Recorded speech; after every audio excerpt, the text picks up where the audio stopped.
bam. Welcome, welcome, welcome. My name is Andrew Phillips. I'm Chris Crouchick, and here we are. We're on the Break It Down show with Pete Turner. Yeah, that is a solid double-laced, just die a center field, like center, left field, just ringing right through there. I love it. That's I a love good it. shot. And look, yeah, that's how you make the Hall of Fame is by hitting those balls. So you guys talk a lot about baseball in your show, and I appreciate you coming on. There's always something to talk about in baseball. And I know the other sports all have their great talk things too, but baseball just lends itself to multimedia, written word, spoken word. There's a baseball movie published every single year. Why is baseball so sticky? I'll start. I think one of the main reasons it's so sticky is because it's just ingrained each generation, right? Like our grandfathers loved baseball and our fathers loved baseball, and now we love baseball, and we'll hopefully pass that on to the next generation. I think that has a lot to do with it. But also it's a sport that requires requires a lot of people to be a part of it, right? This is one of the team sports that you can't just rely on one person, right? You can play shortstop, the ball's hit over your head, you have nothing to do with the outcome after that, right? So it's a sport that requires multiple opinions and multiple viewpoints, and I just think because of those type of things, it's just really easy for it to really attract many different opinions and different landscapes. So at least that's my thought. Why is baseball sticky? I think you hit it on the head. There's so many ways to tell a good baseball story, right? You can write about it. There's so many. It's been ingrained in Americana, if you will, right? There's just all these stories. It's almost like folklore to an extent, right? You hear all these stories of Babe Ruth. Well, there's nobody around. All they are stories now, right? Passed through the written word, and you're going to continue to keep passing these down, and at some point Barry Bonds is going to be the same type of story, right? And it's just all this folklore, and luckily we have all this video now in this day and age, but it's just you fall in love with the players themselves. I feel you get more attached. There's no helmet on their face, as opposed to football.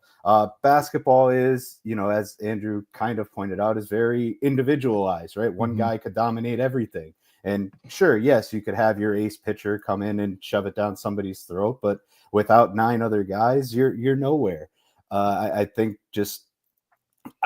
if you can't tell, Andrew and I love it so much. It's just the sport that, everybody can be involved, and it kind of gets passed down through generations. I was thinking about this, Chris, and the picture on your wall reminded me of it. You're talking about Babe Ruth, like kind of living in lore. King Griffey Jr.'s swing, which our generation talks about as the greatest swing ever. We're going to tell that to the next generation and be like, okay, Grandpa, sure. Like, I'm sure it was the best thing you've ever seen, but it really is. And that's something that we got to experience, and the kids are going to talk about something different. So I think that definitely rings true, right? It's just something we can continue to talk about. There's a lot of life in baseball too. There's some fantasy, like, rookie of the year and that kind of thing, where you have these funny setups for movies. But, Juan Soto just signs a contract. It's mega. It's huge, right? And we can look back at his already extremely successful, historic level career, 7 years, right? Only 26. He hadn't even played a minute of baseball at 26. That is impossible. But we also know, like, hold on, next 7 years should be incredible. But if he blew out his back, and Don Mattingly the rest of his career, and nothing wrong with Don, right? But Don also was a mega. There are so many stories in baseball where the player gets the 28 to 32 in that window that Soto's about to hit, and they become different, lesser players, right? And so, but that's life, right? Like, you're going along, you're cooking, and then all of a sudden, whatever happens, and that's what I think makes part of baseball's story so interesting. Is like, even the history of the nation aligns very nicely with baseball. There's just all these things that work. How am I doing? Do you guys agree? Yeah, I mean, I think that with for me, I know that I can think of events in my life related to baseball, like who was in the World Series that year, the alignment with like the strike or the Olympics and stuff like that. For some reason, it becomes historical markers. One of the things I do in my head when I count backwards to like say how far back I can remember as a kid, I remember the first World Series that I ever watched, and it was Reds A's, which I think was 89. That's the first. 90. Or was that 90? Okay, yeah, it was a lot. Like that's a. I kind of that's it's the time frame, and it's again I have markers after that. You know, I don't know. It's just something that, and maybe it's because we played it for such a long time. I don't know if you did or not, but you know, for Chris and I, it's we grew up with a glove in our hands, like, you know, playing catch and trying to hit a ball. And now in our old age, we've switched to using a golf stick, you know, but we still have that need to do it, right? Well, where we just want to make sure we're outside and smelling the freshly cut grass. I don't know, like there's just something romantic about it for sure. Yeah. My memory there is you know, George W. Bush, right after 9/11. Oh, okay. You know, talk about combining, you know, the world or bringing together the country, right? In such a historic moment like that. And then, you know, I'm looking at a couple of the comments here, and as far as, you know, and they're spot on as far as life goes, like baseball, if you're successful 30% of the time, you're, you know, say what you want about Luis Ariz, but you're in a Hall of Fame conversation, right? You're in the, you know, upper echelon of talent that's ever played the game. So you know, as you're growing up and, you know, as you become an adult and get to reminisce, it teaches you, you know, you're going to fail more often than not, right? And how do you overcome that? How do you work through certain adversities? You know, and mind you, they're minute in a baseball field, right? Oh, no, I can't find the strike zone. Okay, take a step off, take a breath, get back to it. You know, can you do that in your everyday life? That depends. But if you play for so long and you learn all this stuff, it makes your, you know, your life a little easier because you could deal with little issues that come your way. There's a thing in baseball where you know, there's a lot of ways. This kind of builds on what you were just saying too. Is there's a lot of ways to do the job, you know, and you can be. I mean, Ozzie Smith hits a left-handed home run off Tom Niedenfuhr when the Cardinals needed a home run most desperately, right? I mean, that's not supposed to happen. That happens all the time in baseball. Jeff Treadway is a 3 home run game guy. Jeff Treadway. And if you don't know who Jeff Treadway is, go look him up and look at his power numbers. You know, it's completely impossible to have 3 home runs. So sometimes it's the dominant thing. Sometimes it's just cobbling together just a tiny bit more desire that day, maybe a dash or 3 of luck. There are so many ways to get the job done. It's really hard to evaluate teams and players without the day-to-day knowledge of the game. You know, like we can all look back at the 40s and go, well, so-and-so was better than so-and-so. On any given day, any major league first baseman, Vern Stevens, for example, is just as good as anybody else. Like you're in an in-game situation, you're not going to see a difference. You know, they're all so close, but we're so desperate to divide these guys up and ignore the ones that aren't at the very tip of the curve. But in reality, day to day, you know, is Alvin Davis better than Joey Votto? Not really. Yeah. I mean, it's such a great sport because it is, I mean, milliseconds and millimeters, that makes a difference, right? I mean, these guys that are playing in lower level ball are 1,000 times better than I ever was, but they're 1,000 times away from making it to the show. And that's because those guys that did are just a millisecond faster with their swing or their vision, so they can get the bat to the ball. Like it is such a game, and I can't say a game of inches because it's so much less than that. That's how different the skill gap is. And that's why baseball, especially October baseball, is electric, because it doesn't matter how good you've been all year. Are you good right then? Because those are the teams that win the World Series. It's not if you've been great all year.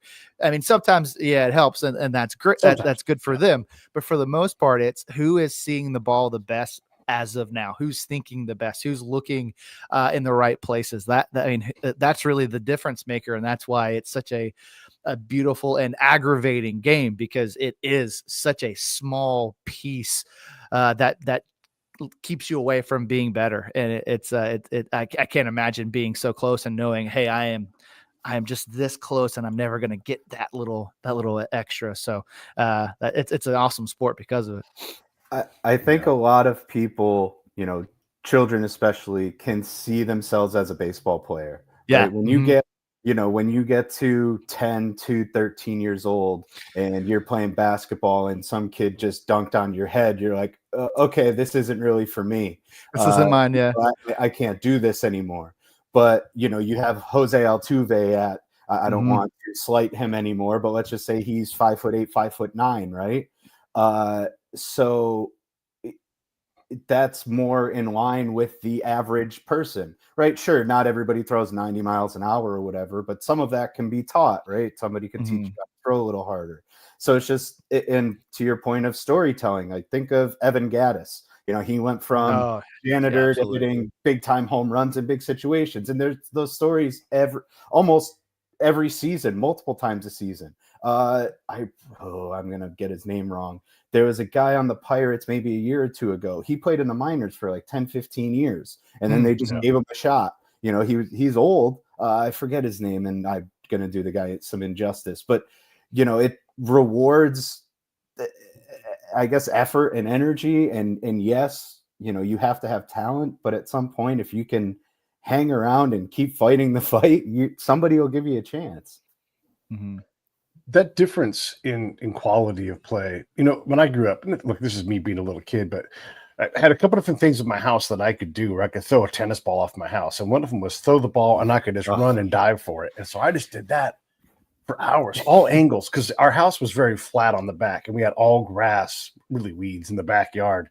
And I could throw it really hard and I could make myself go back on the ball. I became a pretty damn good outfielder because of that. And I didn't know, because when you play in the backyard by yourself, you don't know if you're good. And so you're playing, and then my friends would be like, Pete, you're really good at the outfield. And that confidence boost right there for me changed. Look, I was never going to be a pro player, right? Yeah. But there's a lot of that, like just internal self-development, like someone like, I'm going to use the name from way back, Greg Jeffries. Him and his dad built skill things where he's like, I will hit both-handed this many swings a day. I will field electrical tape ground balls, so the ball does different things and all these things, right? Don Mattingly again, same thing. But unlike basketball, you can over practice in baseball and start to break your body, and so it's a weird balance of, you have to have repetitions. So many so that, like, when I go out in the outfield, if the ball's hit to my left, I'm going to catch it. Like, if I can get to my body, I'm going to, because I've done that practice already, right? But you can overdo that. And I don't know if any other sport has that thing where, and maybe football, you can work through injuries and hurt yourself more, but injuries are so important in baseball in terms of what you allow your body to do, what your body allows you to do. Well, I mean, they talk about fundamentals all the time, right? You ingrain those day-to-day routines. And if your body's off, then that fundamental doesn't feel natural anymore. And you're no longer acting the way that it's supposed to act. So, I mean, it definitely makes a lot of sense. I mean, it sucks now, you see all these kids and their arms are falling off in high school, right? I don't know if you ever read the book. I've mentioned this multiple times on our podcast, and Chris is probably exhausted of me saying you should read The Arm, but it's an amazing book that kind of talks through all that and how, I think the amount of surgeries that kids are having, high schoolers are having Tommy John it's like is 300% of what it was just a few years ago. And it just shows how much kids are throwing nowadays. And it sucks because it's a sport you're supposed to enjoy it and for a long time. And I don't know if that's the case, with some of the things that are happening, but it is something that your body breaks down. It's so wild to talk about, Soto, going back to that 29 to 30, that, oh no, what kind of person he's going to be. I am a 40-year-old. I'm like 30's young, right? Please tell me 30's young. So it is, it's interesting that, how quickly things can change in the sport with age. But you have the ageless wonders that still exist too, that continue to play year after year. So, I mean, there's always an anomaly here or there. Man, I grew up throwing off the wall too. Luckily, you're talking every day, right? After dinner, before it gets dark, you're just, peppering this wall with whatever you got, right? Hardball, tennis ball, it doesn't matter, right? Throwing complete game shutouts against whoever came your way. And, maybe I credit it to me actually not throwing that hard, right? Tommy John, all these uptick in injuries, like these kids do throw a lot, but they throw very hard. And the arm isn't built to withstand that type of, duress as often as it does. So maybe my arm doesn't hurt because I throw 50 and not 85, you know? Yeah, right. Maybe I got lucky. Yeah.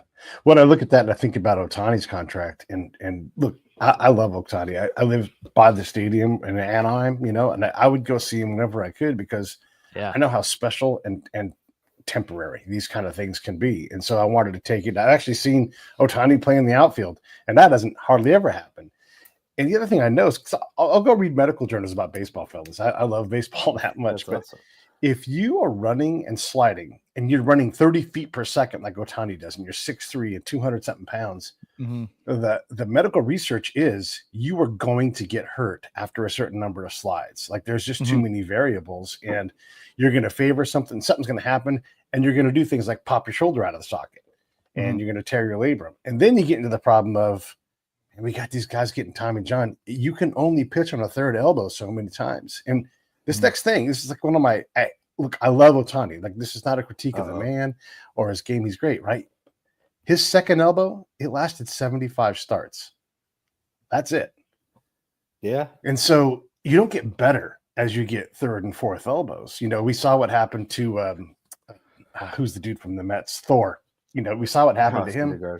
Yes, he got on his third elbow, right? And he couldn't do it. We don't know what Buehler actually has left. We've seen him do well, but you have to do well over a whole season. I don't know what's going to happen when we get to these third and fourth, you know, third shoulders, fourth elbows. It's not sustainable. Yeah, I mean, I think the problem is they're coming off of these surgeries and they are still throwing just as hard. Some of them even harder because of the specific, you know, physical therapy that they have to do to come back. And they're like, okay, great, this is perfect. But it's even like whatever, you know, you got to think of it like you have a limited amount of throws in your life, and then you throw out your arm, and that number goes way down, right? And it's just they think, oh, I have a renewed number. Like, no, that number still stays the same. And now you took off, you know, who knows, 100, 200, 300 throws from it, you know, from the surgery. So, but no one knows what that. I mean, there's no magic number there. Everybody's body is different, but it is something that. I mean, it's their livelihood, is all they ever known. So it's hard to fault them, but you got to think after you get that second tear, you're like, well, you're going to need another surgery. You got to go, maybe I should quit. maybe that's a sign, but I don't know. I mean, I was going to say, it used to be that you just developed a new way of pitching, right? Like, I got bone chips. And so now I'm going to throw softer and focused on changing shape and changing speed and work on deception that way. But that pitcher, I don't know if that pitcher is even possible to play in the major leagues. I think we think he's not, but I don't know that that's true. I mean, it's the debate with about Greg Maddux, right? Greg Maddux never threw the ball hard at all, but he's a multiple Cy Young winner. But would he actually be successful in today's game? It's hard to say yes. I want to say yes. Obviously, I'm a diehard Braves fan. I think he's one of the best pitchers ever. But, you know, you can't pitch in the majors if you don't break 90. And he was throwing 88, 89 and winning Cy Youngs, you know? So I don't know. I don't know if that pitcher can exist in today's world. I mean, I think we have maybe 2 knuckleballers left, and then everybody else is just throwing straight gas. So it's tough. The game is so nuanced now, right? I need you to get, you know, from, you know, getting off Otani since he's a unicorn and he could provide value in a bunch of different ways. It's just you fault guy, like, you know, a couple people have thrown out some guys like Jacob deGrom, right? He's arguably one of the best pitchers we've all ever seen, but we haven't seen that much of him. You know, he hasn't been healthy. Who knows what version of this guy we're going to get? I think he's 35, 36 now. And what else does he have to do besides throw really hard, right? Like he's not going to be able to be successful coming in and throwing 91, 92 because that's not who he is, unless he proves me wrong and, you know, completely reinvents himself. But again, to Andrew's point, if you're throwing low 90s, your best bet is being Matthew Boyd and being a lefty and hoping you can get some out somewhere. You're not overpowering anybody. See, that's the problem too. I mean, I know that pitchers, I see a comment that says they lack approach, and a lot of them do because they have to be ready for the fastball. But these batters nowadays hit the ball so hard and so far. You're going to tell me an 88-mile-an-hour fastball is going to strike people out? It's not. Like that. It's going to get jacked into like the orbit like Soler does, in the World Series when we beat the Astros.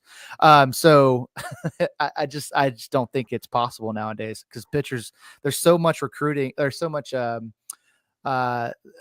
they have so many ways to prepare for pitchers, right? They know coming in, this guy only throws 91. These are his locations. Like everyone gets prepared for those type of things. But the game moves. The game changes. And so, for a long time it was, let's focus on power hitting, low ball hitters. It was pound the strike zone at the bottom, pound the bottom of the strike zone. Isn't it true that we could get back to multi-arm angles and get away from tunneling? I mean, tunneling has to correlate somewhat with arm injuries. And so now you start radioing down for curveballs, fastballs, sliders coming up 3/4. That seems like if you're trying to create deception, that seems like a relative and still applicable means. I mean, it's a good debate, right? The problem is we don't know what is causing the Tommy John more than repetition, right? I mean, I know for a long time there are guys out there that swore it was arm angles that were ruining arms. When I grew up, you weren't allowed to throw curveballs till you had like body fat, right? Because that was what was ruining your arm. But now I don't think that's it at all. I think curveballs are fine. Like you're whipping it, but I mean, it is the velocity in which you're throwing these pitches over and over again, right? So maybe arm angles aren't what are causing it now, but the thing is we just don't know other than it's overuse. And that's the only thing that you can correlate. Yeah, Mike Leake, by the way, great name for the past. No time. Oh, that's a good pull. We have some name drops over here. I love it, actually. I mean, I agree, and it's hard to tell what the issue is and how you quote unquote fix it, right? People want to jump out like, oh, baseball's unwatchable. Well, some could argue baseball is the most popular it's ever been for a multitude of reasons, right? Their star power is huge. What happens, I guess the bigger question is like Paul Skeens, he is your guy, right? He is the face of Major League Baseball right now. What happens in 2 or 3 years if he gets Tommy John? Is that going to, change something? And it's almost as if everybody's just waiting for it to happen. I know I am. And nobody wants it to, right? There's nobody that, you'll never say, I want it to happen. It's just when if it does, you're going to shrug your shoulders and say, oh, that makes sense. Well, there's too many names. Joel Zamaya, Matt Anderson, on and on. If you throw a buck 03 and the ball's moving, Gagne, not Gagne, he played shortstop. Same name, different way of saying it. But yeah, we've seen it. When the ball moves that much and it's coming that fast, the vast majority of those dudes are going to snap a tendon. Baseball just collects those things. The baseball gods don't abide that.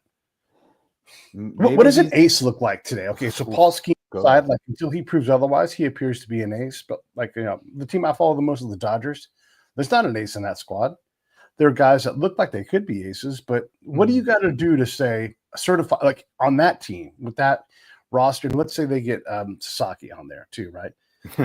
I don't know that there's an ace, and I don't know there will be an ace.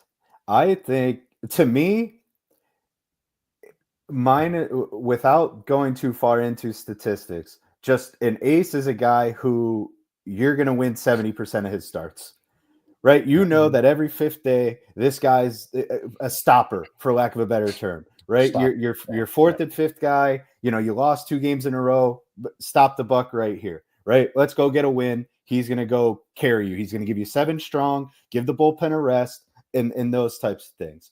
How that looks is completely different. To me, I don't think it matters, right? You could be and go out and strike out 13 and get it done that way. You can be, I mean, it's probably in the same thing, but like Zach Wheeler is a name that goes unheralded, but man, that guy goes out and shoves it every time he throws. It looks, I'm a Mariners fan, so I guess I have to give these guys a shout out, but you're thinking like Logan Gilbert and George Kirby, guys like that, but you wouldn't consider them an ace per se. At least in Seattle, they're kind of all in their own line. So I think it's just the thought process of This guy's going to give me the best chance to win. He is our guy, or think playoff series. He's going to go one, and I used to think 1-4-7. It doesn't happen anymore that way, but he's going to go 2 of those games. I better win those 2 games. Right. I need to win games 1 and 5 because my ace is on the mound and he's going to give us a 90% chance of winning that game. Yeah, I think that's a really good call, Chris. Also, I would say that an ace is a pitcher that when he's out there, you need 2 runs. You need 2 runs because he's going to give up 0 to 1, right? Consistently. So you need 2 runs to win. Now, again, going back to Chris, it could be he strikes out 13. He's a ground ball guy, right? So those are the most successful, good sinker baller.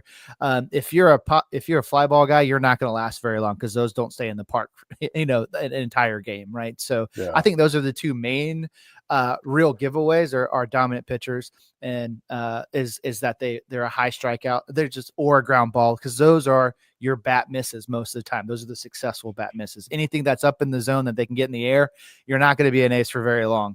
But I would say, to tack on to that is like, you just need 2 runs to win. And I think that's an ace for sure. Yeah. I would say another factor is if you have 2 strong pitchers, an ace and a near ace, or an ace and ace, if the infield is playing in the second inning, that's ace territory. When the other team acts like you're an ace, right? Yeah. Then that validates it. But there's also an innings demand, fellas. I think, at least, like if you're going to front a rotation, you have to be on the field. And so I'm going to pick on Tyler Glass now, because look, I don't hate the guy. I love it. I love when he's pitching, right? This can go to a lot of dudes. Blake Snell, same team. If you can't go 110 innings reliably and be good, Glass now goes longer, but most of those last innings past 110, they weren't ace innings. He was hurt. And so if 100 innings is the bar, I don't know that that's an ace. No, I agree. I would. I think. I know. Do it. Let me hear it. 200.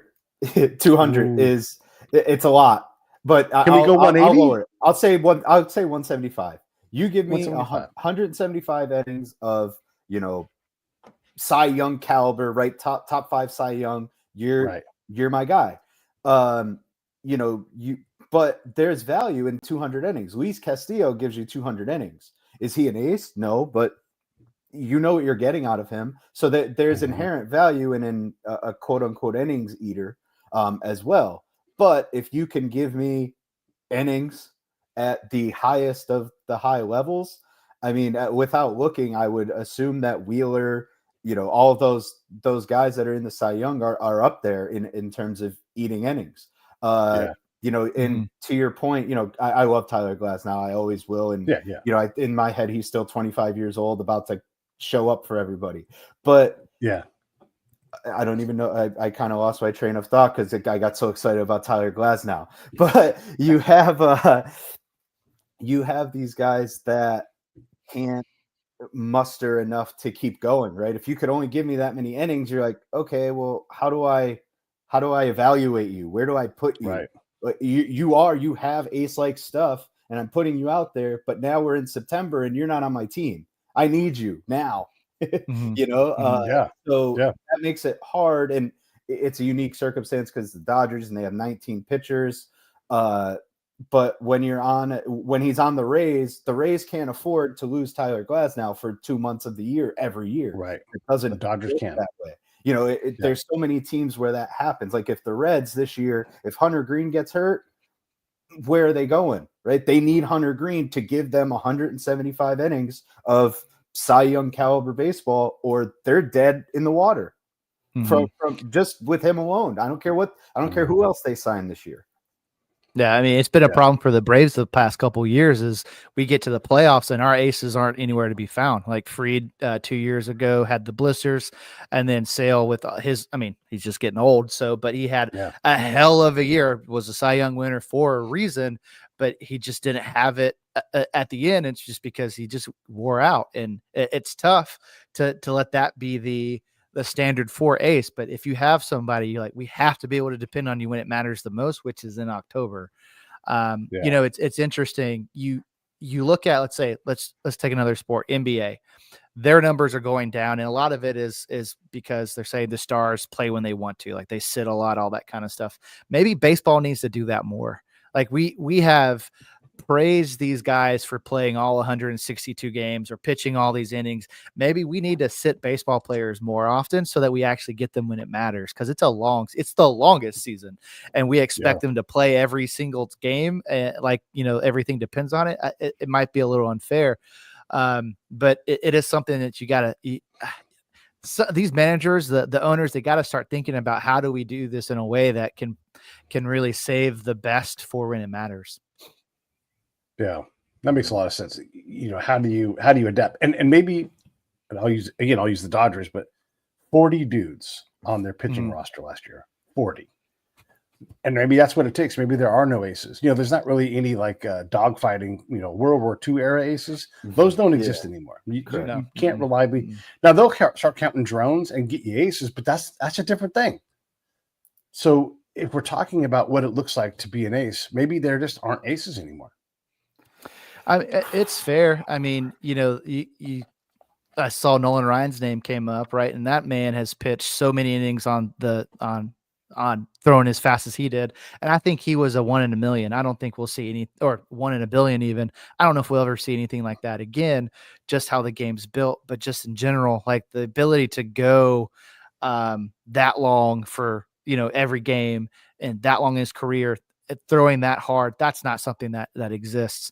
So I don't know. I mean, maybe we have to change our perspective of aces now, because that's just the sport has transformed. The guys are hitting the ball further and faster. I know exit velo is a new stat, but that continues to get higher and higher every year, because these batters are really figuring out newer and better ways to really get that velocity up. And, obviously the pitcher's throwing it harder and harder helps with that. So it's kind of a chicken or the egg over there for sure. There's so much to baseball, and it goes even to roster construction. So I'm almost eating crow, because I said, you have your ace and you need. I love this. You have games 1 and 5, right? You want 1 and 5. So that runs me back to, let's just say, Detroit Tigers. You have the best pitcher in baseball. You have Tarek Skubal. You win 1 and 5. Well, what the hell? Now what? Right? Yep. They didn't. Who is that? Do you remember who their 2 was? Reese Olson, maybe. Now you're. They had like 12 bullpen games in the playoffs. Yeah, you're putting yourself in these coin flip type of situations, and and you're thinking of playoff matchups, right? I think just the Phillies, and you have Wheeler and you have Nolan. You're like, okay, well now I have 1, 5, 2, and 6. Right now you're like, oh, well, I have a legitimate, I have plus odds on 4 of these games because my pitching matchup is superior to whoever it is I'm playing. And again, to your point of is there an ace? They're beneficial, and obviously you want one. Everybody needs one, but you need to have your 2, 3, and 4 guys pitching to that caliber as well, right? If I'm going to toot their horn, but the Seattle Mariners, they go into a 5-game playoff series, I don't know what they do. I don't know who they start, but I feel pretty damn good about anybody that they'd throw out there, right? If I'm getting even Brian Wu, if he's pitching the best at this time, he's going game 3. I'm like, okay, that works. As opposed to if I'm the Mariners and they're like, we're getting a bullpen game, you're like, well, I don't love the thought of that. I don't feel good about it, right? As a fan, at least, disregarding the analytics that goes into these decisions, I just don't love the thought of, we're going to go into this must-win playoff game and we're going to rely on 7 guys not screwing up. Yeah. And it's hard, and I get it. It plays. I know Andrew hates it anyway, and I understand why it works, but it doesn't feel good as a fan. I don't feel confident, as opposed to me saying, I'm going to try and think of like a mid-tier starter. I have Sonny Gray on the mound. I'd rather have Sonny Gray going than a bullpen game. There's a thing with that. I guess I want to get into this topic because it does matter. Look, baseball organizations make better decisions, especially when they spend money on making better decisions. And that involves stats. It just does. Mm-hmm. And so we know what luck looks like. We know not to bunt all the goddamn time. I could not stand it when I was young, when the National League, when they're like, let's walk the number 8 hitter to get to the pitcher. Like, you can't handle Kurt Manwaring? Come on, you got to be able to get that dude out, right? Like 80% of the time, your pitcher should be good. Not that he won't get a hit sometimes, but you let him beat you with his bat because he's not gonna. They would walk that guy, and you're like, oh my god, it was maddening. So we know that we make better decisions, but those decisions are tough. Trading Josh Donaldson, the A's, when they did that, probably a good baseball move. You got to trade quality to restock the farm system. The trade didn't work out. Donaldson had more years left in him, and they probably realized that doesn't make it a bad decision, but it does make it a decision that fractures the fan base, because all us A's fans, they all talk about Donaldson, and they couldn't withstand that trade. And so all of these coin flip advantages that you try to make in the micro on a day-to-day, game-to-game basis in baseball, it might be expensive in the stands. That's the thing I'm starting to realize. Like, perfect and better decisions, like this is the better of the two situations. I'll pick this one. If we don't know that that's happening, it just becomes ineptitude, I think, is what we see as fans. What do you guys think? It's a loaded question, because everybody's an armchair GM, right? I'm losing my mind over Seattle Mariners activity / inactivity right now.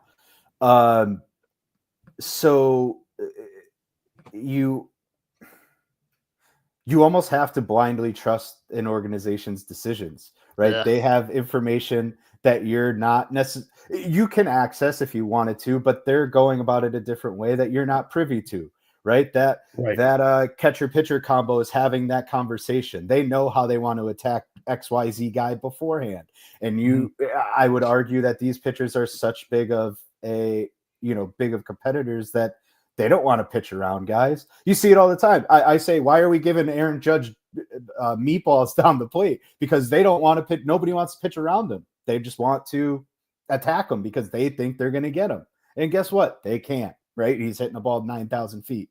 So as much as it hurts as a fan, you do have to sit back and just say, like, hey, I guess they're making the right call. But as a fan, I also have the, get the hindsight of, hey, you screwed that up. And I'm always going to say you screwed it up when you're wrong and never really compliment you when you're right. It's just, as much as I know that that's true, it's a football analogy of 4th and 1, right? You get it, you're the king, you're the best. You don't get it, you have egg on your face. I don't care what happens, you didn't get it. So that's almost how you feel. Scott Service putting Robbie Ray in to face Yordan Alvarez. I'm sure every bit of information that they had supported that. The numbers I saw was Jordan's a better can hit lefties, and that ball still hasn't landed. So they're just, if I saw their information, I'd probably say, yeah, let's do it. Let's ride.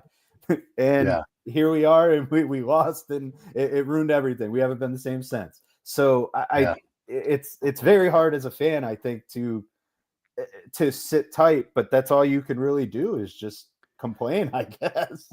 Well, like in a day of analytics, right? It's tough. Managers they're under such scrutiny that they have to make decisions, and they can't make gut decisions anymore, because that's not going to get you paid. And you can't make a case for that when you have to walk into your boss's office, like the owner's office, and go, yeah, I put that guy in because I thought he had the stuff to get it done. And he's going to go, well, these numbers right here say you're incorrect, right? Because analytics are such a big piece of the game. So a lot of the game itself is just driven by numbers. It's why we saw the shift happen. It's why, they were playing fruit basket turnover with pitchers versus batters. And, to the league's credit, they put in rules to make that not as apparent, right? So you can't do the major shift. Pitchers have to face multiple batters, that kind of thing. Thank goodness, right? Because baseball was getting longer and not as fun to watch, because they were taking away some of the drama because of it, because they were just playing straight numbers, and it just wasn't as fun of a game to watch. But that's the manager's livelihood. If I was in his position, I would do the same thing. What does this sheet tell me to do? Yep, we're going to put that lefty in to face a lefty. Biggest example of that recently is Freddie, right? Freddie in the World Series, they put a left, and he hit a huge game-winning, grand slam, which good on Freddie, and so glad to see that happen. But that coach was making a decision based on numbers, even though we all know Freddie hits lefties very well. This doesn't make any sense. Nestor's not a good pitcher. What is he doing? But the numbers are what he went by, and he got burned for it. So it's just it's tough. And the narrative too, I think in the zeitgeist of fans is, you see the Dodgers they're buying everybody. Yankees are doing that now because they lost Soto, but you hear the narrative that, oh, every owner can do this. Your owner is just choosing not to. And whereas that's probably in theory true, it's not based on just how they're structured, how their budget's structured. Every team's different on what they can and can't do. So in theory, yes, everybody could spend $1 bazillion, but that's not the actuality of how the business is run. And I think that's part of the experience of being a fan, right? You're like, well, I know they can do whatever they want, but they actually can't, right? So it unfortunately, baseball's corporate too, right? So you just gotta have money. To know they got to make money. They've got to do what's right for their situation, and you've got to unfortunately live with that as a fan. So. Yeah. Well, and the Dodgers have been able to maintain this because they work in one of the biggest media markets in the world. And they don't just rely on free agents. Yes, they're in an era of signing free agents, but they're going to move to different things. They also go out and find Max Muncy, who was available to anybody who wanted him. Chris Taylor. They find these guys. They're like, hey, relief pitcher so-and-so. We just want you to throw your slider. And they uncover talent that is available. They also sit dudes on the bench for a year and pay them, because they're recovering from Tommy John. They get to draft well in part because they draft dudes that are broken. Mm-hmm. And so that takes money that's beyond like the free agent money. They're spending a lot of money on dudes not playing. They have entire teams off of the roster that are just, and so that's a different level of spending. And so I agree with you, man. It's not just, oh, my owner should spend money. Should the owner spend money? Yes, but also it's easy to spend everybody else's money. Let me ask you guys this, because let's talk about that first, and then we'll change topics. But the amount of money you need to spend and where you spend it and how well you spend it, all those things are different things, and they all matter. Yeah, I am the complete opposite of Andrew in this regard. Okay. I am of the mindset that these individuals, these people, these owners is the word. The owners have a lot of money in some way, shape, or form. And they own this organization. And sure, it could make them money. But deep down, from a monetary perspective, the $50 million that they might pocket from not paying a guy perils in comparison to the $100 to $200 million that their valuation went up over the last year, right? I mean, talking annually or since the time they bought it. So, you look at all of these teams that operate at such a small payroll, and it maddens me. I mean, I'm in that predicament with Seattle. They don't want to spend. It's coming close to the chest, but I mean, just thinking of the Pittsburgh Pirates, like they would benefit. When Pittsburgh was good and doing their thing, everybody supported them. And now they're just, it feels like they're cheaping out.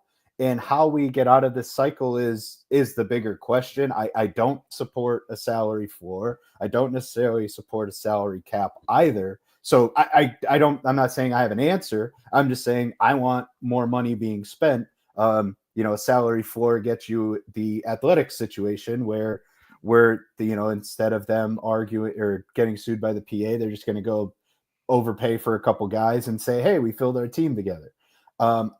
I think that's bad for the sport as well, just as much as everything else is. So I don't have an answer. I wish I did. Yeah. No, it's not easy. I'd be working for the league if I did. I lied. Manfred wouldn't hire me after some of the stuff I said about him. But anywho, it's a tough spot to be as a fan when, these people have unfathomable amounts of money, and yes, some owners have more than others, but if it's that big of a deal, just sell it to somebody who can, like, you're a billionaire, sell a team and screw off. Go, I don't know. Why do you have to work? Go do something else instead of ruin my life as a fan. That's how I feel. It's a childish take, but that's my take. It's definitely a dreamer's take, right? Where I have the more realist perspective. I work in healthcare, so I know what, I see the worst of it when it comes to capitalism, right? They're going to make money. It doesn't matter. However they make money, they're going to make it, and you're going to have to live with it, unfortunately. Like, I mean, the Braves are a publicly traded team, right? I own stock in the Atlanta Braves, technically. But they're never gonna, they have a cap. They're never gonna be the Dodgers or the Yankees. It's just not gonna happen. Even though the Braves rule the Southeast. Quite literally, there's no teams in the Southeast other than the Atlanta Braves that people care about. We don't count the Marlins, obviously, but for some reason, we're not a team that can compete for the Sotos and stuff because we just will never have that kind of money. And it's just the reality of the situation, unfortunately. Like, and I hate it. I wish my team would. I mean, I'll get on MLB The Show and I'll spend $1 bazillion when I take over the Braves for sure. Right. And it's that easy, but unfortunately it's not. Well, and the other thing is money doesn't correlate well with winning. There's that problem because the Mets have tried. Look, when was the last time the Mets won a World Series? It's been a long time. They've been a couple of times, and they've spent a ton of money. And so there's that aspect. And the other thing is the floors and the ceilings. Heck, the Major League Baseball Players Association, they haven't fought for that, and so if they don't want it, I guess they're happy with and happy enough with the situation as it is. Do teams have just tons of extra money in the float just laying around? I wouldn't imagine that's true. They're probably investing in other things, but it's not like we have a sense that owners. So here's a great. I'm going to be critical of my peer A's fans. John Fisher is simultaneously blamed for being greedy and broke at the same time. Okay, well, which one is it? So, like, we got to hold our end of the bargain up too, and be a little less fanatical and more fans. More like, hey, the Braves compete all the time. They are great. They develop talent and they sign cagey things. Like Ozuna has been great. So you have this thing where they are good at this. The A's actually compete all the time. You don't always get to win the World Series. It's almost, baseball's almost in perfect parity when it comes to World Series titles.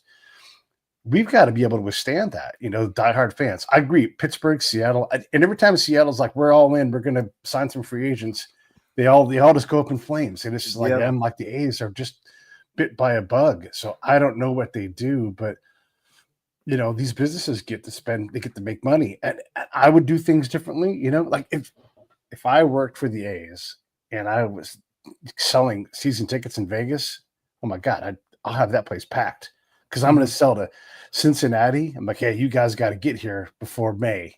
Get out of Cincinnati, get out of New York City, get out here and come sit in our suite. I mean, I would sell the shit out of those things because it's Las Vegas, but I don't know if the A's are able to do that, and maybe they are. I don't know. It's hard to understand. There's two things that are hard to understand. It's like what a good owner looks like. Because it's just everybody's like, we have the worst owner if you don't like your owner, right? And then, what's a good fan base look like?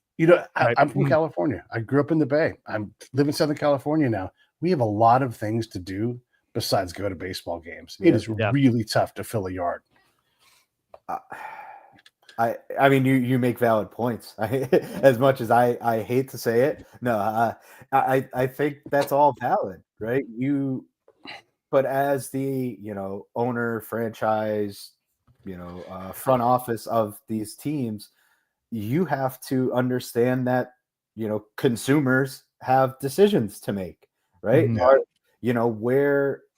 Where do you want your money coming from? Is it from I argue the money is coming from ticket sales, sure, but maybe the crackdown on the secondary market gets people more involved because I see it all the time. Someone understanding how the ticket game works. People are complaining about prices on the secondary market, and while that is a valid complaint, pick your franchise. We'll just say the Braves. The Braves already got their money.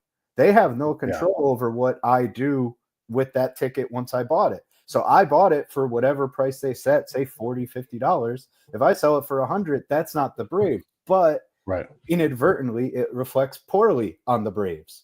So would it reflect better on the Braves if they raised the price to $75? I think that would look very bad. But if there was somehow a way to disband the secondary market, I guess. That's not the, this isn't economic time with Chris, but it's just the idea of like, sure, things go up, prices go up, and I see it from all these fan bases. Oh, season ticket. Mhm. It's like, sure, like you expect them to go up. Sometimes they went up 25%. Oh, that's a hell of a lot. So Yeah. from purely a fan, you're like, that sucks. I feel bad for these people.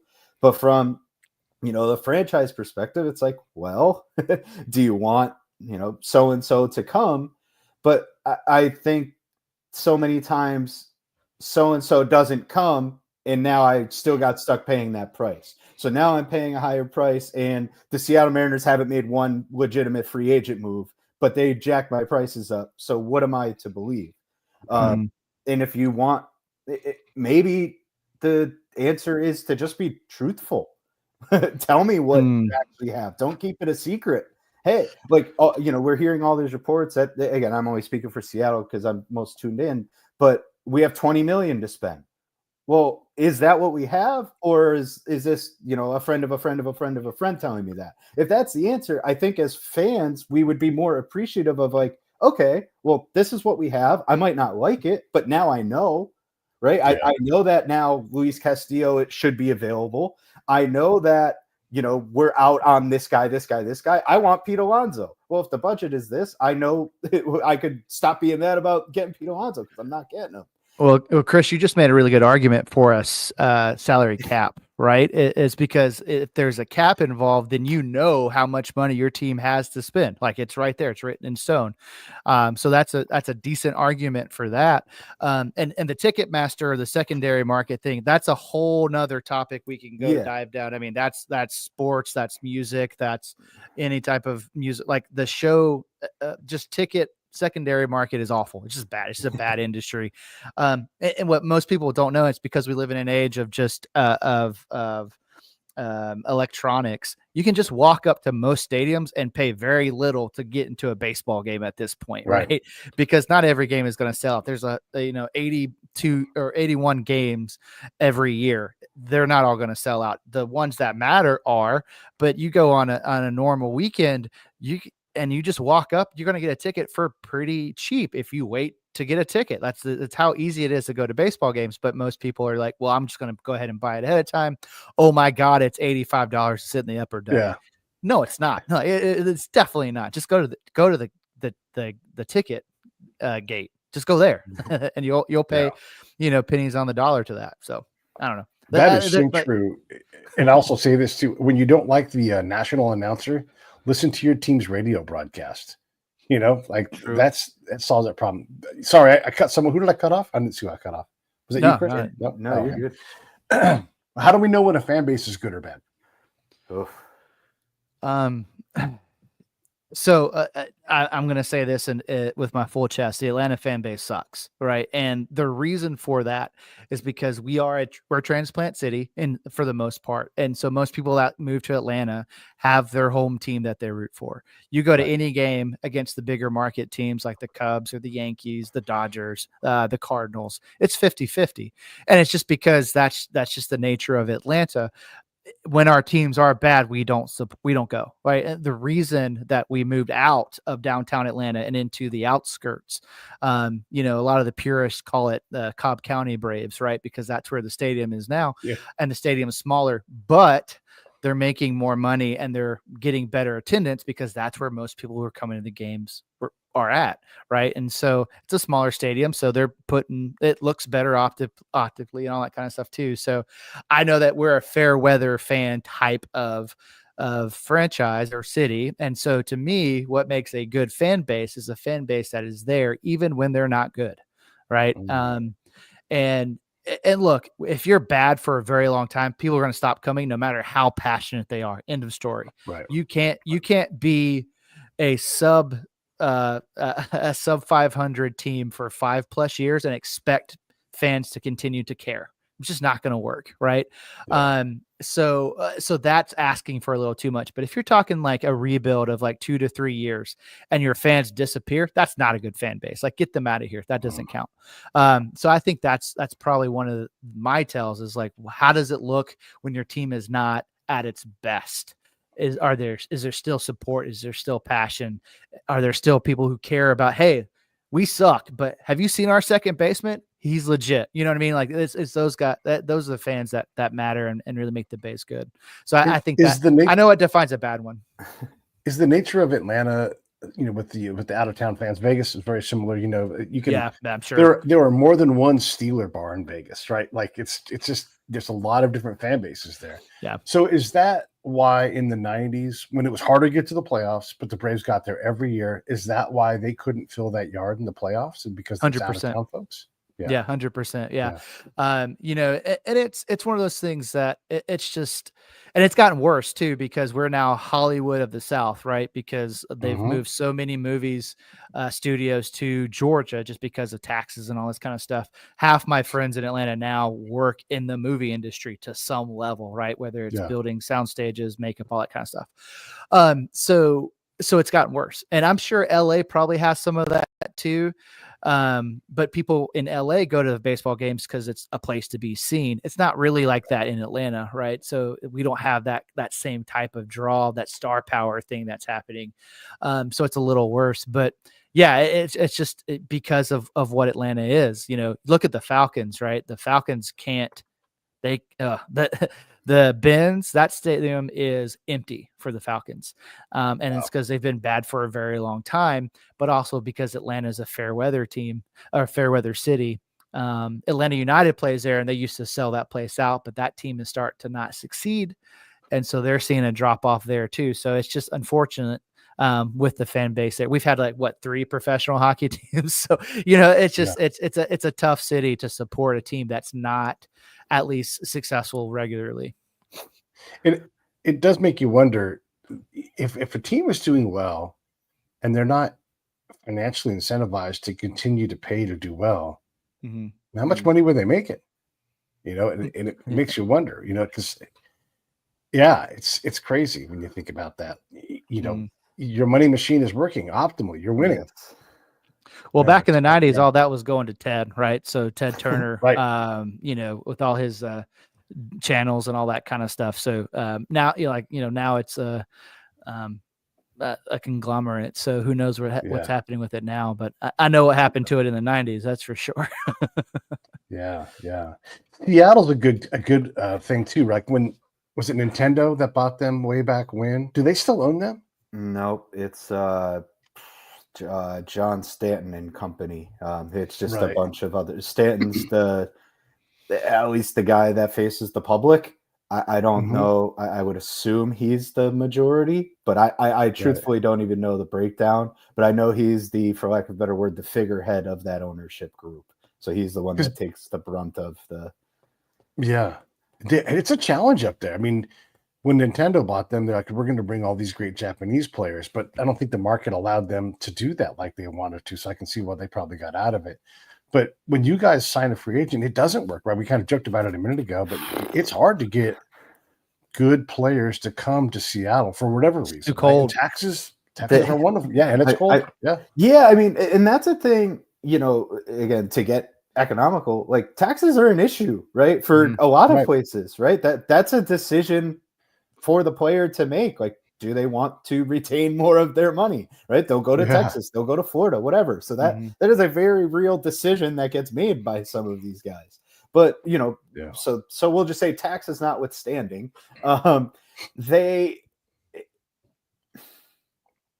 they're not, I don't know. It's not conducive to hitters, I suppose. And not by, I suppose, I saw a thing where their ballpark factor is in the negative more than Coors Field is in the positive. So it is the most impactful park. That's the word I was going for. So, and you have a guy like Teoscar Hernandez, loved him, Silver Slugger guy. What an acquisition. I was so happy when we traded for Teoscar Hernandez. And he underperformed, maybe performed to what he's going to be forever. I don't know. But, you have a guy like that come for the year. They didn't offer it, and so they didn't offer him qualifying offer, all that. He leaves, has great success with LA, and then who knows what the future holds for him. He'll probably get a nice free agent deal in the coming days. But he struggled. And he's voiced his, there's this batter's eye thing. Is that an issue? A couple guys have said it. Tear the damn thing down. Let's start over. And it's so that I guess is a concern. The overall, again, ballpark is an issue. They have the ability to close the roof. Why not do it at least at the beginning of the season? I don't know, and I guess that is.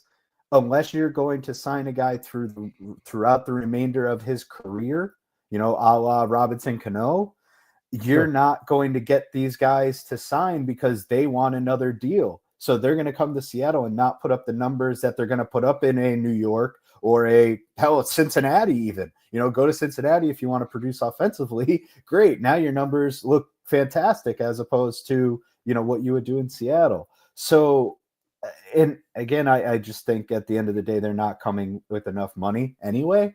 And that's the whole other point of it. But, just from the baseball perspective, those are actual concerns and issues.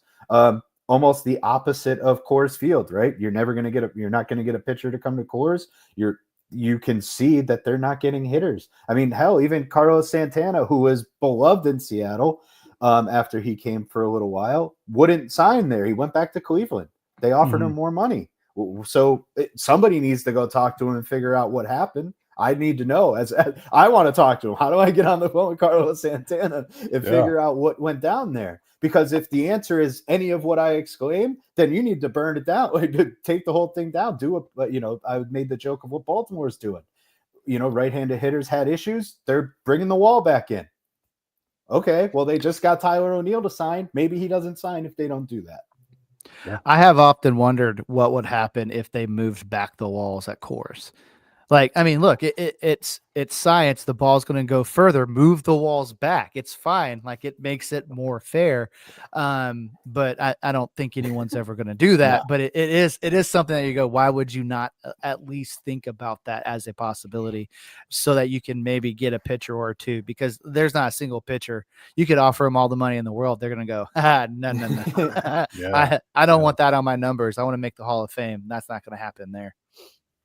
Everything's a competition in all of this. Every single thing off the field, more than ever, it's a competition. When the Cubs came in, I used to live at Wrigley Field. I lived right across the street from right field. You could see, we could see into the park from the roof. We were in a rooftop house.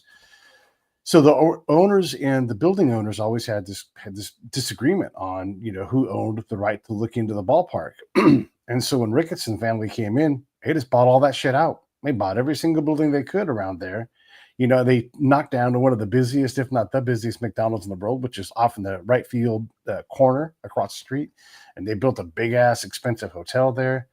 And that entire place now all makes money for the Cubs, right? Yep. But you don't see them spending $1 billion. Down the road, Chicago, man, they built that stadium, New Comiskey. They built that thing. It's old now. It's over 30 years old, right? And it never fit. It never quite worked right. They worked on changing the upper deck because it was too steep. They put in amenities, and they have never gotten that ballpark. It turns out the only way you can see this is that ballpark was a mistake. However they designed it, however they picked it, it was too close to the old Coliseum style things. It wasn't modern. And that set them back hundreds of millions of dollars just in construction alone, right? And so that's a competition that they lost. They didn't pick the ROK designed Camden Yards that they caught it. If they would have taken that stadium and tilted it towards the skyline of Chicago, probably would have been better, and it's the little things like that you don't realize, or you're super stoked. Like, we got rid of this old jewel box stadium from 100 years ago. Now we got this new place. And it turns out, you know what? Big mistake. Hey, when you go to ballparks, one of the grading factors is how beautiful is it at the stadium, because you're looking around, right? I mean, like, we went to Coors, we're like, how gorgeous is it that we can see the Rockies off? So those type of factors matter to visitors and to people that call those, those stadiums home. So it's very, again, I'm not an owner, and I'm glad I'm not, because that feels like a lot of hard work. Right. Yeah. Do you have thoughts on stadiums, Chris? Chris has been to a lot of them. So it's great to, it's an experience, right? So the first time I go, I tell my wife, I'm like, listen, this day is mine. I want to be there at the minute the gate opens. I want to meander around. I want to go to the highest seat in the place. I want to be behind home plate. I want to go everywhere. I want to see everything this place has to offer. And to me, it's an experience. I want to take it all in, right? I'm not doing everything that there is to offer, but you're taking note of it, right? You're like, oh, they've got a little gathering bar in center field here. Oh, they have, this kids section over here. It's kind of out of the way, but that makes sense. Again, look at the view, PNC Park, Oracle, or whatever the hell it's called now in San Fran. You have all these stadiums that even St. Louis, I love the view in St. Louis. You got the arch out there. It's beautiful. There's just so many, like, to your point, like that aesthetic just makes it, it ticks up a little bit. Regardless of any gameplay, before the game's even played, you're like, wow, I had a good experience here, and then you get to some stadiums and you're like, man, this place, this is not cool. I didn't have fun. Like, there's nothing to do here. There's nothing around it, right? To your point about the Cubs, like, everything is built up around it. The Braves did it right. It's a whole city around the stadium, right? You could spend, the game's at 7:00. We could get there at 11:00 in the morning and find things to do the whole time, from bowling to, to eating to whatever it is you want to do. So, the more they build these things up, the more it's just a full game day experience. And yes, it's hard to do that for 81 games a year as a season ticket holder, but as a person that doesn't frequent anywhere, because we're in Greenville, South Carolina, it's awesome to get 2 or 3 games in and you're like, man, this is great. Like, I want to sit in this seat, I want to sit over here, I want to sit up there, buy one good seat, one shit seat, and see how it goes. That's how I like to experience everything. I've had you guys for just over an hour, and I don't want to take any more of your time, but I am having a blast. Is there anything else you guys want to discuss, or should we wrap this thing up? Well, I mean, I want to discuss. So, are you an A's fan? Are you a Cubs fan? You've lived in. It sounds like you lived in a couple of different places. Like, I used to live in Fort Lauderdale. I've lived in a lot of places. I lived in Kansas who's your City true loyalty then? Well, I grew up in Oakland, right? And so I'm a California baseball team fan. So I'll root for the Padres. I'll root for the Dodgers, Angels, A's, got 5 Giants, of them. right? Okay. Yeah, a bunch of them. But I follow the Dodgers every day. I know the minor leagues well. Okay. I understand what they're doing. I pay attention to their international moves. So that's the team I follow the most. But I can speak intelligently about all 5 of them. It's just, the Dodgers are the thing that I track the most because they do the most interesting things, quite frankly. They're doing things you're like, wow, holy cow. And not just sign Japanese players, like how they handle the international money, the trades that they make. And when they pull somebody out and you're like, they made a trade a while back with Florida. They traded with the Marlins a good bit where they sent D. Gordon, and the fans on the Dodgers and lost their minds. But we got back Kike and Austin Barnes, and you're like, Austin Barnes has been our catcher he's the second longest tenured Dodger at this point now, and Kike has been great for us, and he's not in the team at the moment right now, but if he came back, everybody would love him. And this is a trade from over 10 years ago, so it's crazy when you look at all the different things that a team can do and all the different teams you can follow. The Dodgers just do stuff. They'll unearth somebody. They signed Cole Hamels at the end of his career. He never pitched on the mound for him, but they're like, hey, if you got something left, come play for us. Just go rehab. And they have great rehab people. So that makes them interesting to me beyond just the standard. The product in the field to me, fellas, is almost the last thing I care about. Because it's just so, like we talked about earlier, it's just so coin flippy. I'm like, yeah, great. That didn't go our way. Hey, you can't win every game. It's not even fun if you do. So we lost. No big deal. But what I really am interested in is when so-and-so, what he's doing, and whatever else, right? So that's kind of what fascinates me. Awesome. Yeah, that's awesome. Yeah. I mean, that was a different answer than I was expecting, honestly. So hell of an answer from us. I don't have much else, but I do appreciate your thought in that regard. Like, so in Scranton, I used to be with the AAA Phillies. They're the Yankees now, but they were the Scranton Wilkes-Barre Red Barons. And, I was so tuned into minor league baseball because you have, you have Chase Utley coming through, Ryan Howard, Jimmy Rollins, Mike Lieberthal, like all of those guys walked through my city. I met every one of them. I had their autograph 1,000 times. Like every day I'm asking for their autographs. They're like, buddy, leave me alone. Right? So like, it just, so but then you get an understanding, even though it's, the Scranton team, you're getting an understanding of how the Phillies do business, right? And how they handle these guys and the development, right? And, as I get older and I'm a little bit more removed, that we are in Greenville, they have the single A drive, but those guys are kind of far enough removed that it's hard to tell, right? Because half of those guys will be out of baseball in a year or two anyway. So when you get to AAA, like, these guys have either been in the league and trying to hang on, or they're coming. And this was before everybody jumped up from AA, by the way. This is like Joe Mauer time, right? When Joe Mauer made the jump, that was a big deal, right? You didn't jump from AA. So like, you have you get the ability to see like what these organizations do, how they actually develop, like what their plan is. Cause you're like, oh, he's only going to be here for a week or two. Like, let's go see him. Let's go watch him play. And so-and-so got hurt. He's coming down on rehab. Let's see what he does, how he progresses, how they bring him back along. So it's just a cool, with the Yankees, they did like Clemens when he did his, I'm going to come back in like July thing. So he came through, A-Rod came through for rehab. Like, it's just a cool way to see a team run. And I haven't quite, until you mentioned, I haven't quite like taken the time to appreciate how certain teams, run their organizations in that way. And you could almost tell who does, because some of those teams are the teams with not a lot of payroll, i.e. the Guardians. They're always finding somebody somewhere, right? So I do think it is, to one takeaway from what you said is invest more time in minor league and college baseball, right? Take a look at some of these guys. These guys are studs. College baseball is growing, is becoming a bigger thing. And I want us to get more into it too. It is hard because there's so many teams and so many guys. Sure. I think, understanding how that, whatever, we'll just call it minor league system from college works makes the game that much more fun. Yeah. I think go ahead.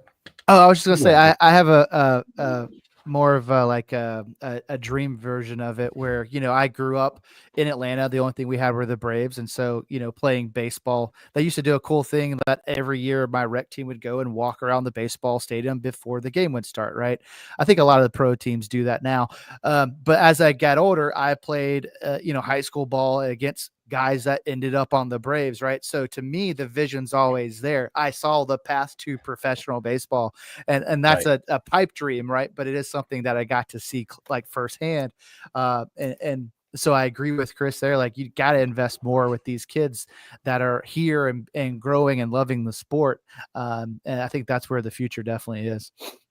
There is something to be said for finding players early. I had a friend of mine who was he's a Green Beret. I used to be an Army guy, and he's like, "Hey, this guy from Atlanta, he played him from my high school. His name is Micah Owings. Man, he is so good at baseball. He's going to be in the pros."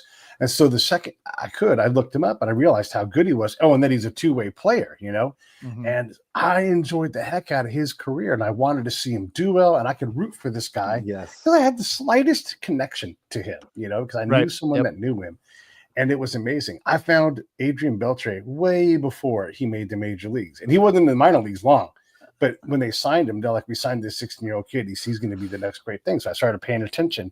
So I got to see that whole career. And you're like, oh, my God, he was so much better than we even realized, right? And so what an entertaining player, too. Yeah, right. Yeah, super entertaining. And the other thing is if you can go to minor league baseball games, you probably will get the experience you were looking for. Yes. That you can't 100%. Get at the major leagues because you got to pay to sit there. You got to pay $25 for a beer or whatever that number is going to be. And that number is going to be obsolete soon. That's what it costs. But if you go to the minor leagues, you go to Altoona, go to Scranton, go to all kinds of places where you can go see, all over the place. Here in Southern California, we have forget the Angels and the Dodgers and the Padres. It's a whole desert league of teams. You can just go bounce around there, and they have nice stadiums, nice facilities. It's wonderful. So for sure, I agree. The minor league is a good place to spend time. The stadium here in Greenville, they just did a $12 million remodel, and it looks just like Fenway. It's a miniature version of Fenway. Chris and I, our favorite thing to do is to go sit on the mini green monster to watch a game. And by the way, Thursdays, dollar beer night. I mean, I'm just saying, Yeah. I mean, minor league baseball definitely gives you that old time feel to go into baseball games, right? You see a bunch of kids with gloves there trying to catch foul balls. I mean, that's the spirit of baseball is in the minor leagues, 100%. I love it. Anything else from you, Chris, before we wrap this thing up? I got nothing. This has been great, Pete. I really appreciate you having us on. Likewise. Oh, you guys sent me a message. Okay, let me wrap this thing up. We will get on to the next thing. Everybody else, I will see you tomorrow. You guys just hang in there for a second, then we'll wrap it up together. Okay. Personal private. Hey, thanks for watching the show. I really appreciate it. Right here, you can subscribe. Please do that. It makes the show grow. Hit that notification bell so you know which incredible guest is coming up next. Down below is the PayPal link. You can put a small subscription in. That is an enormous help. All that money goes right back into the show. And then right up over here are the next episodes you should listen to, curated by yours truly. Thank you so much